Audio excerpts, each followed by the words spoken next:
تعلیم انسٹیٹیوٹ کے زیر اہتمام 2 روزہ قومی سیمینار بعنوان غالب کا سفر کلکتہ کا افتتاحی اجلاس ہے۔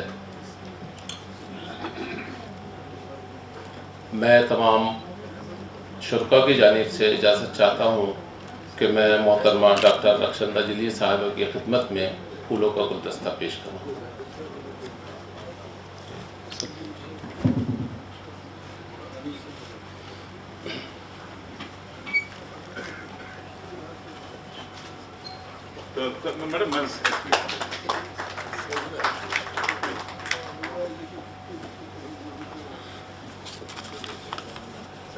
میرے کولیگ محضر صاحب سے درخواست ہے کہ آپ پروفیسر قاضی افضال حسین صاحب کی خدمت میں پھول پیش فرمائیں۔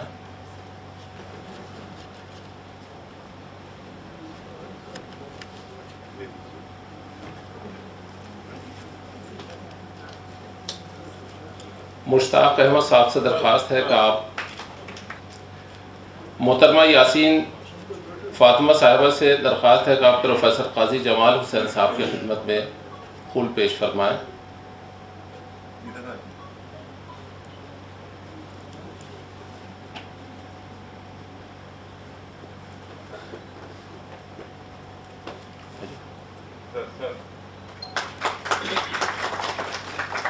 عبد توفیق صاحب سے درخواست ہے کہ آپ پروفیسر صدیق الرحمن قدوائی صاحب کی خدمت میں گلدستہ پیش فرمائیں۔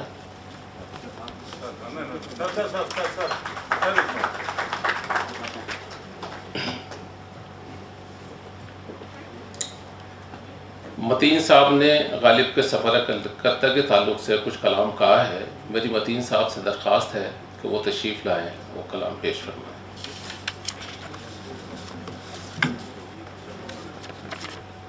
عرض یہ کیا ہے کہ ہر سخنور کا ہے یہ غالب کے بارے میں خیال، ہر سخنور کا ہے یہ غالب کے بارے میں خیال، یہ وہ سورج ہے نہیں ہوگا کبھی جس کا زوال، یہ وہ سورج ہے نہیں ہوگا کبھی جس کا زوال۔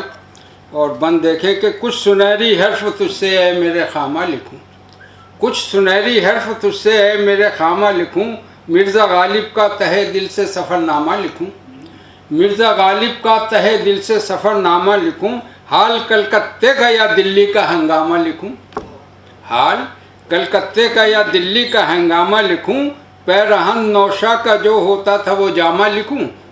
پہلے نوشا تخلف کرتے تھے اور نوشا کا جامہ بھی ہوتا ہے۔ کچھ سنہری حرف تجھ سے میرے خامہ لکھوں، مرزا غالب کا تہہ دل سے سفر نامہ لکھوں، حال کلکتے کا یا دلی کا ہنگامہ لکھوں، پیرہن نوشا کا جو ہوتا تھا وہ جامہ لکھوں، فکر کے دریا سے وہ الفاظ کے موتی نکال، یہ وہ سورج ہے نہیں ہوگا کبھی جس کا زوال، یہ وہ سورج ہے نہیں ہوگا کبھی جس کا زوال۔ عرض کیا کہ گلشن اردو میں اس کے دم سے آئی تھی بہار، گلشن اردو میں اس کے دم سے آئی تھی بہار، محفل شعر و سخن ہوتی تھی اس سے لالہ زار، محفل شعر و سخن ہوتی تھی اس سے لالہ زار، اندلیبان چمن تھے اس کے نغموں پر نکھار۔ انادل ہے جمع لیکن یہ اضافہ سمجھ لیے یا اسے مانا گیا کہ اندلیبان چمن، اندلیب کی جمع جو ہے انادل ہے۔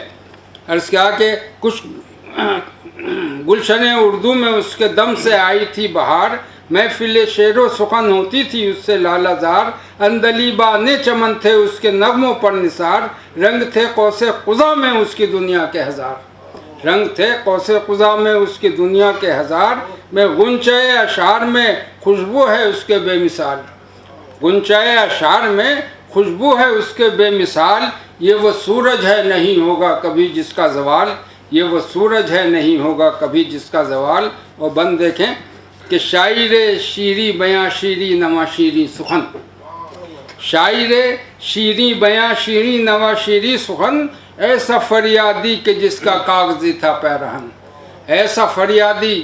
اب یہ اپنے پینشن کے لیے کلکتے بھی گئے اور کہاں کہاں انہوں نے آپ نے سفر کیا ہے دیکھا ہوگا کہ عرض کیا کہ شاعر شیریں بیاں شیریں نوا شیریں سخن، ایسا فریادی کہ جس کا کاغذی تھا پیرہن، بھئی کل بھی ہر بزم سخن میں وہ تھا شمع انجمن، کل بھی ہر بزم سخن میں وہ تھا شمع انجمن، آج بھی ہر دل میں وہ مسند نشیں جلوہ فگن، آج بھی ہر دل میں وہ مسند نشیں جلوہ فگن، اور شیشہ دل میں دکھائی دیتا ہے اس کا جمال، شیشہ دل میں دکھائی دیتا ہے اس کا جمال، یہ وہ سورج ہے نہیں ہوگا کبھی جس کا زوال، یہ وہ سورج ہے نہیں ہوگا کبھی جس کا زوال۔ آخری بند دیکھیں کہ حلقہ احباب میں ہے آج یہ گفت و شنید، حلقہ احباب میں ہے آج یہ گفت و شنید، اس کی یادوں سے مزین ہے ہر ایک بزم سید، اور یہ بھی بزم ہے، حلقہ احباب میں ہے آج یہ گفت و شنید، اس کی یادوں سے مزین ہے ہر ایک بزم سعید، خوش نصیبی اس سے بڑھ کر اور کیا ہوگی مزید، خوش نصیبی اس سے بڑھ کر اور کیا ہوگی مزید، پیر میخانہ تھا وہ اور رند تھے اس کے مرید، پیر میخانہ تھا وہ حلقہ احباب میں ہے آج یہ گفت و شنید، اس کی یادوں سے مزین ہے ہر ایک بزم سعید، خوش نصیبی اس سے بڑھ کر اور کیا ہوگی مزید، پیر میخانہ تھا وہ اور رند تھے اس کے مرید، بھئی جام جم سے اس کا اچھا تھا کہیں جام سفال، جام جم سے اس کا اچھا تھا کہیں جام سفال، یہ وہ سورج ہے نہیں ہوگا کبھی جس کا زوال، یہ وہ سورج ہے نہیں ہوگا کبھی جس کا زوال، مرزا غالب کا تہہ دل سے سفر نامہ لکھوں، حال کلکتے کا یا دلی کا ہنگامہ لکھوں۔ بہت بہت شکریہ۔ بہت شکریہ متین صاحب، آپ نے نہایت عمدہ کلام پیش فرمایا۔ قابل صد احترام پروفیسر صدیق الرحمان قدوائی صاحب، سیکریٹری غالب انسٹیٹیوٹ، محترمہ ڈاکٹر رخشندہ جلیل صاحبہ جو اس سیمینار کی افتتاحی جلسے کی صدارت فرمائیں گی، پروفیسر قاضی افضال حسین صاحب جو اس سیمینار کا افتتاح فرمائیں گے، پروفیسر قاضی جمال حسین صاحب جن کے کلیدی خطبے سے ہم مستفید ہوں گے۔ اس اجلاس کے مہمان خصوصی ہیں جناب وی این رائے صاحب، میرے خیال سے شاید باہر فون کر رہے ہیں، بہت جلد جوائن کر لیں گے۔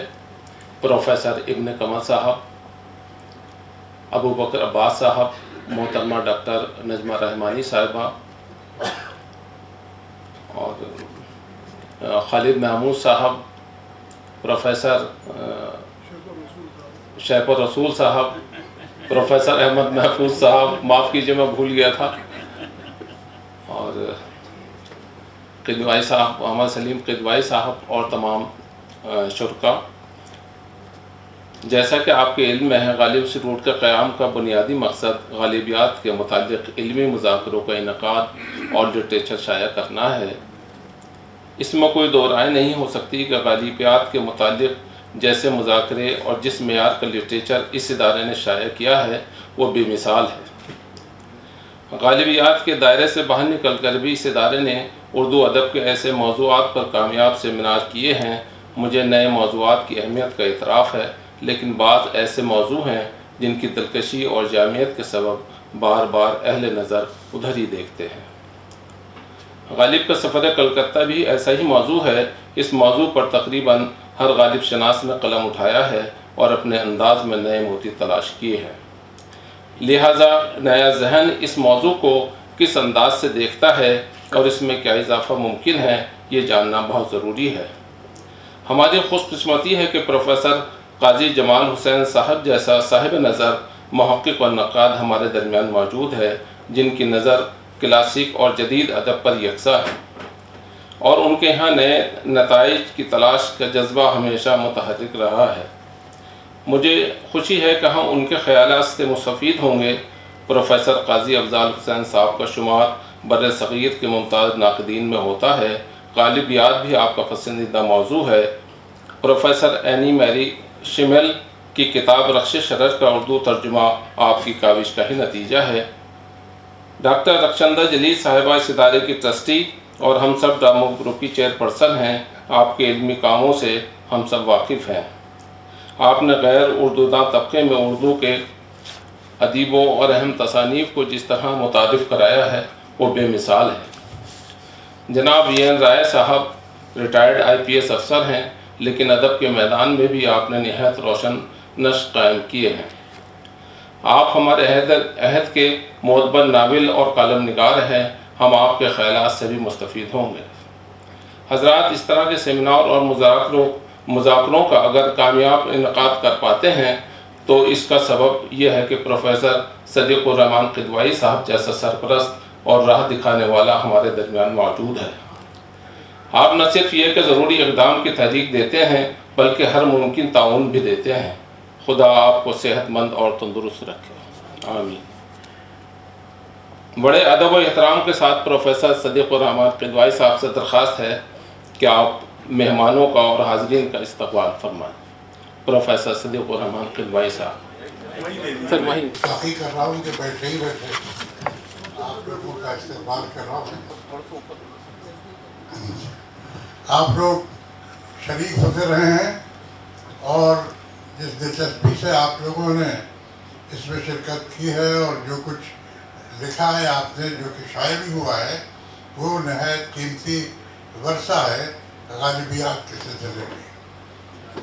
میں سمجھتا ہوں کہ وقتاً فوقتاً جو ہمارے سیمینار ہوتے ہیں وہ عموماً ہم کوشش یہ کرتے ہیں کہ ایسے نئے عنوانات پر ہوں جن پر اس سے پہلے یا تو گفتگو نہیں ہوئی یا خیر حاصل گفتگو کی ضرورت ہے، اور ہم چاہتے ہیں کہ مزید تحقیق ہو جو جس سے غالب کی زندگی کے مختلف پہلو روشن ہوں۔ ایک بہت اہم ان کی زندگی کا واقعہ ان کا سفر کلکتہ ہے۔ یہ سفر کہنے کو صرف دلی سے کلکتہ تک ہے، لیکن درمیان میں جن شہروں میں وہ ٹھہرے ہیں اور جو صعوبتیں جھیلی ہیں انہوں نے، اور جو اس میں ایک ایڈونچر کا پہلو ہے، سن 1825 میں جبکہ ٹرانسپورٹ کی فیسلٹیز بہت نہ ہونے کے برابر ہیں، اس میں غالب دلی سے کلکتہ جاتے ہیں، وہاں رہتے ہیں اور اس کے بعد آتے ہیں راستے میں بنارس کا قیام ان کا ہے، جس پر ان کی بہت مشہور و معروف مثنوی چراغ دیر آپ سب لوگوں نے پڑھی ہوگی، جو میں سمجھتا ہوں شاید بنارس کے بارے میں کسی بھی زبان میں ہندوستانی ایسی مثنوی نہیں ہے۔ تو بھارت کے اچھا پھر غالب نے جو کچھ لکھا ہے، جو تجربات اپنے لکھے ہیں اس سفر کے، وہ بھی بہت اہم اور بہت دلچسپ ہیں۔ تو میں سمجھتا ہوں کہ غالب کا سفر کلکتہ ایک ایسا موضوع تھا کہ جس پر ذرا زیادہ غور کرنے کی ضرورت تھی اور اس پر کچھ تحقیق اور کرنے کی ضرورت ہے۔ شاید آئندہ بھی اس کے اندر بہت ساری چیزیں نکلیں۔ تو اس غرض سے ہم نے یہ سیمینار کیا اور مجھے یقین ہے کہ جو مقالے آپ سنیں گے وہ بہت ہی قابل قدر ہوں گے۔ ہم بعد میں ان سب مقالات کو شائع کریں گے اور پھر اس پر جو بھی تبصرے ہوں گے اس سے آپ فائدہ اٹھائیں گے۔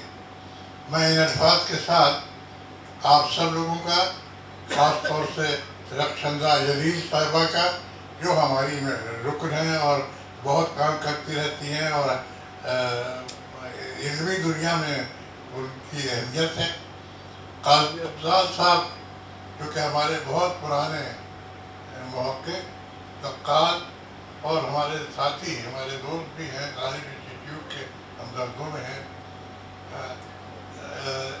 اور جناب خورشید صاحب وہ بھی ہم سے وابستہ رہے ہیں ہمیشہ سے۔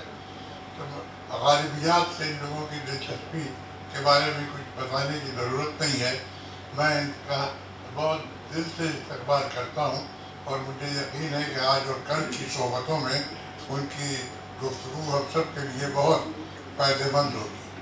میں ان الفاظ کے ساتھ آپ سب کا استقبال کرتا ہوں۔ اتنے لوگ سامنے بیٹھے ہیں کہ اگر میں نام لینا شروع کروں تو صبح ہو جائے گی، لہذا میں آپ سب کا فرداً فرداً اپنے دل سے استقبال کرتا ہوں اور مجھے امید ہے کہ اس میں آپ دلچسپی، آپ کی شرکت بہت زیادہ فائدہ مند ہوگی۔ بہت شکریہ۔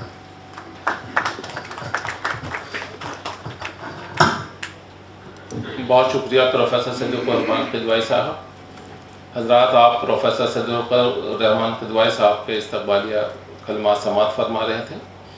میری نہایت ادب و احترام کے ساتھ پروفیسر قاضی افضال حسین صاحب سے درخواست ہے کہ آپ اس سیمینار کا افتتاح فرمائیں۔ پروفیسر قاضی افضال حسین صاحب، آپ وہیں تشریف رکھیں سر۔ بیٹھ کے بولنا چاہیں گے؟ نہیں کہہ رہے وہیں تو ادھر سے آ جائیے۔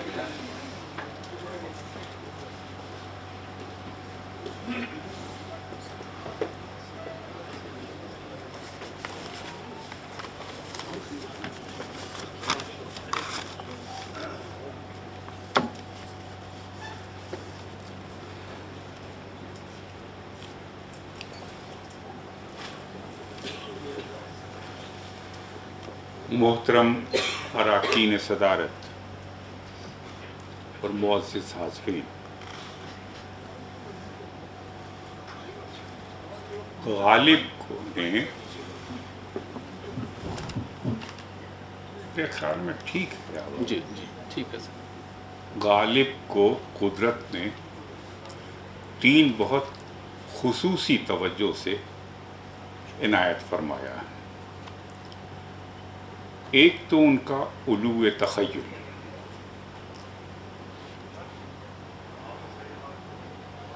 جس کا محرک ان کی ذہانت ہے، اور اس میں کوئی شبہ نہیں کہ حالی سے لے کے حالی نے تو خیر پوری کتاب لکھی، شبلی نے اس پر ایک باب لکھا تخیل پر، اور اس وقت سے لے کر شمس الرحمن فاروقی تک ہر شخص نے ان کے تخیل اور اس کے محرک، اس کی ذہانت کا بہت تفصیل سے تنقیدی جائزہ لیا، بلکہ اس کے بعد بھی بعض اور لوگوں نے، برادر عزیز قاضی جمال حسین نے بطور خاص، ان لوگوں نے اپنی تعبیر اور تشریح کے ذریعے حالی کی ذہانت، علو تخیل کا انتہائی کامیاب تجزیہ کیا۔ دوسری صفت جو قدرت نے انہیں عنایت فرمائی ہے وہ وسعت قلب ہے۔ قلب کی وسعت، دیکھیے میں ایک ذرا سا چھوڑا سا شرح چاہوں گا اس کی۔ ہم مشربی سے یا وسیع المشربی سے قدر مختلف چیز ہے۔ وسیع المشربی اصلاً ایک مشروط صفت ہے، یعنی ہم خود ایک مشرب کے پابند ہیں اور دوسروں کے مشرب کا احترام کرتے ہیں۔ یہ صفت اردو شاعروں میں تقریباً ہر شاعر کے ہاں ہے، اور صوفی شاعروں کے ہاں بطور خاص ہے، لیکن مرزا غالب کے ہاں یہ چیز بطور خاص وسیع المشربی نہیں، وسیع القلبی، یہ بطور خاص قابل ذکر ہے، اور قدرت کی بڑی عنایتوں میں سے ایک بڑی عنایت ہے۔ جب میں قدا چھٹا تو پھر کیا جگہ کی قید، مسجد ہو، مدرسہ ہو، کوئی خانقاہ ہو۔ غور کیجئے، خانقاہوں میں 4 مسلک ہیں، اور ان چاروں کے لیے وہ ایک لفظ استعمال کرتا ہے، کوئی خانقاہ ہو۔ یہ وسیع القلبی ہے، اور یہ وسیع القلبی ہم مشربی کے ہم معنی نہیں ہو سکتی۔ اور تیسری چیز جو قدرت نے انہیں دی اور جو ان کی شاعری میں جا بجا نظر آتی ہے، وہ ان کی خود پسندی ہے، جو انا ہے ان کی۔ آپ کو سب کو یاد ہوگا، بازیچے اطفال ہے دنیا میرے آگے، ہوتا ہے شب و روز تماشا میرے آگے، ایک کھیل ہے اورنگ سلیماں میرے نزدیک، ایک بات ہے اعجاز مسیحا میرے آگے۔ یہ 3 صفتیں غالب کی ایسی ہیں کہ غالباً یکجا کسی ایک شاعر کے یہاں نہیں ملتی۔ رشک کے مضامین دوسروں کو بعض مرتبہ مصیبت میں پڑ جانے کے، وہ ان کی خود پسندی کی وجہ سے ہوا۔ یہ 3 صفتیں ایسی ہیں جو غالب کو ممتاز کرتی ہیں اپنے معاصرین میں، اور اپنے سے پہلے اور اپنے ماں باپ کے شعراء سے۔ سفر کلکتہ اصل میں جو بیچ کا مرحلہ ہے کشادہ قلبی کا، نقادوں نے اس پر توجہ نہیں دی۔ میں معذرت کے ساتھ عرض کرتا ہوں کہ محققین نے تو کمال کر دیا۔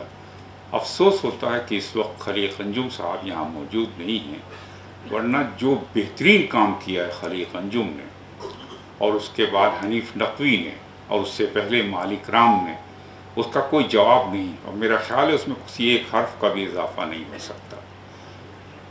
لیکن کلکتہ کے جو اثرات ان کی شاعری پر پڑے ہیں، اس پر ہمارے نقادوں کی نظر نہیں گئی، اور اس پر ضروری تھا کہ گفتگو کی جاتی۔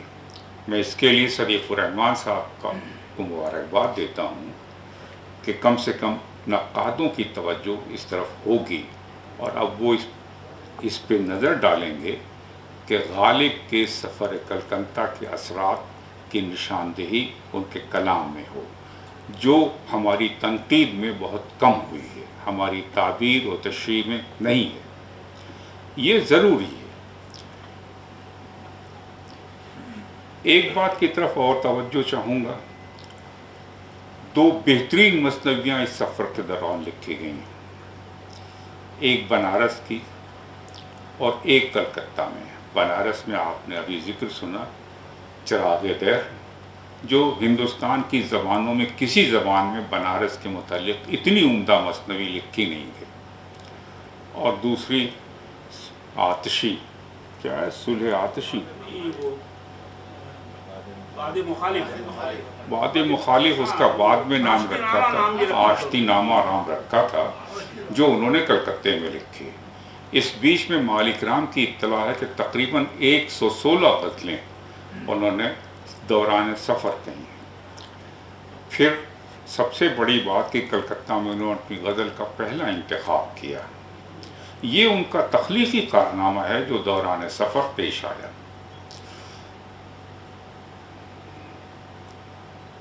غرض یہ ایک الگ موضوع ہوگا جو سفر کلکتہ کے سلسلے میں ضروری ہے، اور کسی وقت میں امید کرتا ہوں کہ ہمارے نقادوں میں کوئی دوران سفر غالب کی تخلیقی کارگزاری پر لکھتے ہوئے ان موضوعات کو اپنا موضوع تنقید بنائے گا۔ اور غالباً تیسری چیز جو ان کی انا پرستی ہے، جو ان کی خود پسندی ہے، اس نے وہ مارکے کرائے ہیں جو دلی میں تو خیر ساری زندگی رہے، ان کے ڈکشنری پر ان کے اعتراضات رہے، سفر میں بھی ساری زندگی رہے، لکھنؤ میں ان کے اعتراضات رہے، کلکتہ میں مرزا قتیل پر ان کے اعتراضات رہے، اور بعض مرتبہ تو میں بہت معذرت سے کہتا ہوں کہ اپنی حدود سے آگے بڑھ کے انہوں نے مرزا قتیل کے متعلق بیحد نازیبہ گفتگو کی۔ مرزا قتیل، اور نازیبہ ہونے کی وجہ صرف یہ نہیں کہ وہ نازیبہ تھے، فرید آباد کے قریب یہ وجہ نہیں ہے۔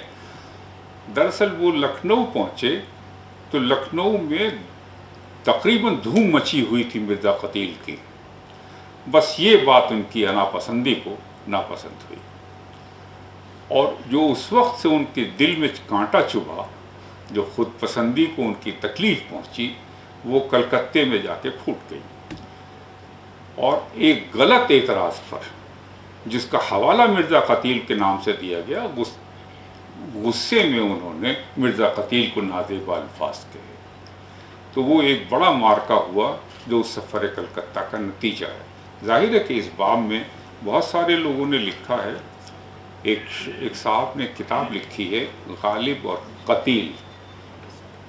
یہ کتاب ہندوستان میں دوبارہ نہیں چھپی، میں پچھلے سال پاکستان میں تھا تو ایک صاحب نے مجھے وہ کتاب پیش کی، اس کے مرتب نے، اور میں امید کرتا ہوں کہ غالباً یہ کتاب اب نہیں ملتی، اس کتاب کو پھر غالب اکیڈمی کو شائع کرنا چاہیے۔ تو یہ اتنے کام ہیں، اتنے موضوعات ہیں غالب کے سفر کلکتہ میں جو نظر انداز کیے ہیں کرٹکس نے، جو کرٹکس کو نظر انداز نہیں کرنے چاہیے تھے۔ میں امید کرتا ہوں کہ آنے والے دنوں میں 2-3 دنوں میں ہماری جو ینگر جنریشن ہے وہ مزید غالب سے دوستی کا